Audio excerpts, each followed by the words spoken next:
Mga kasimanwa, sa office tayo ngayon ng ating Chief of Police sa Mandalag MPS. Now we have this morning si Police Captain Jason Mausig. Sir, may nakarating pong information regarding sa aksidente na naman dito po sa ating tulay, no? Lately, maulan na naman yung panahon, medyo may kadulasan na naman kumbaga yung area dyan sa tulay natin.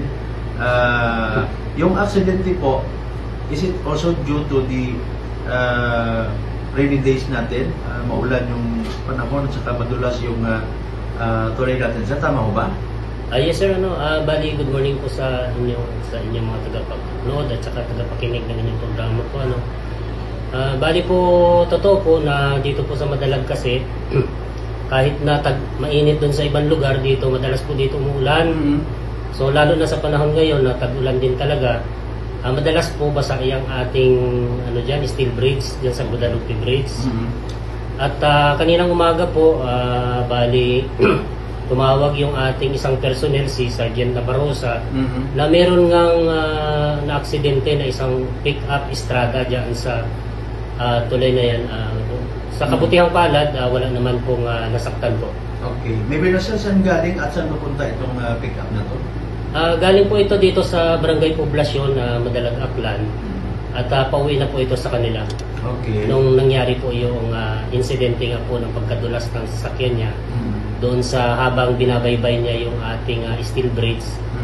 Yun po kasi pag hindi kayo taga rito, yun pong ating steel bridge, dapat ang takbo nyo lang dyan pagkabasa yung steel na yan, dapat mga 20 km per hour lamang po ang dapat na takbo natin dyan. Ayun. Okay. So maganda yun sir, na-open up natin para at least malaman din ng mga nanonood sa video recorded interview natin ito. So at least 20 kilometers per hour or maybe below pa, no? Yes sir. Okay. Kumusta naman sir yung driver? May mga kasama mo ba? At saka yung damage ng sasakyan?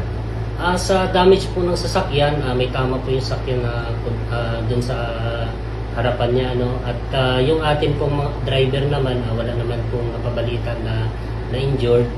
At nag-refuse na rin siya na ma-record yung insidente na nangyari sa kanya. Oo. So bali sa atin na ito sir, is karagdagang awareness na naman, ano? Okay. Saan siya particular sa bumangga? Sa barrier? Doon po sa barrier ng steel bridge po natin. Kasi nga, siguro yung takbo niya ay medyo napabilis, at yung ating steel bridge, basa po yan pagka, pagbasa ay madulas siya. Kaya pag mabilis ang takbo mo dyan, merong humps po yan dun sa may parting gitna, kung napapansin ninyo. Merong humps dyan.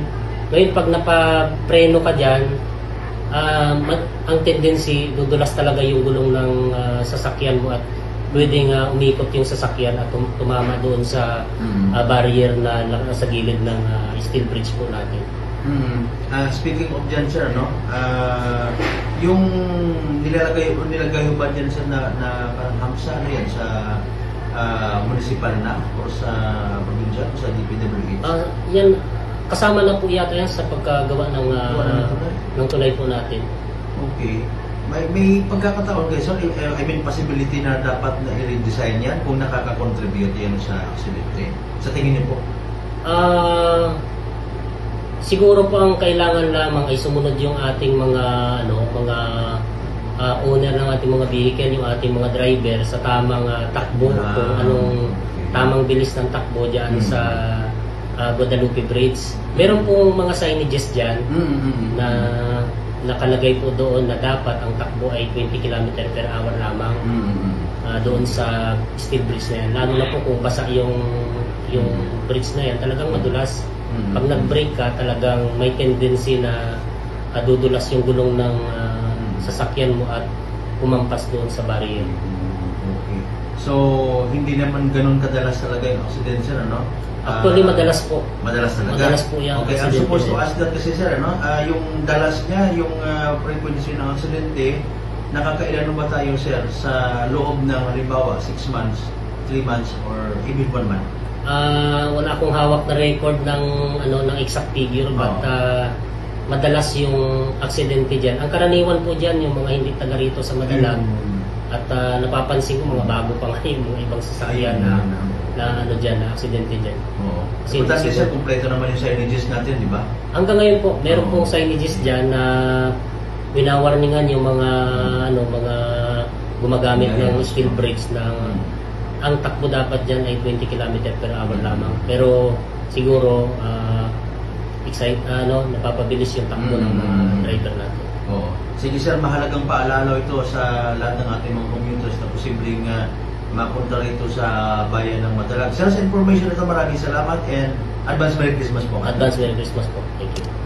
107.7 Check it out. 107.7 Energy FM Kalibo.